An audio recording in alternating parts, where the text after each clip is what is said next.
បាទសួស្តីបងប្អូនអរគ្នាហ្នឹងហើយយើងមករៀបម៉ាស៊ីននេះឡើងវិញដោយសារដោះឲ្យអត់ចេះរៀបវិញអញ្ចឹងណា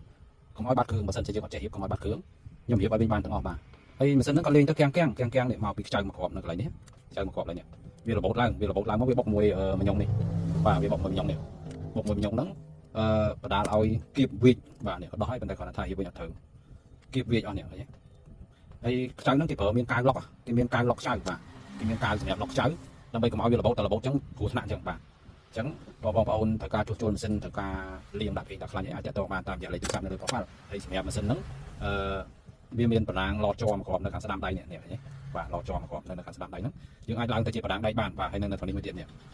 នៅកស្ពូលខាងក្រោមនេះយើងអាចឡើងជាបណ្ដាងដៃបានឡើងហើយម៉ាស៊ីនហ្នឹងអែមធានាថាអែមមកល្បីធូរជាងបាទដោយសារ upgrade ឡើងបណ្ដាងដៃហើយគឺស្រួលប្រើបាទអញ្ចឹងបងប្អូនត្រូវការលាងត្រូវការជួសជុលម៉ាស៊ីនបោះដីអាចតាក់ទងបានតាមរយៈលេខទូរស័ព្ទលើ profile បាទអរគុណច្រើនបាយបាយ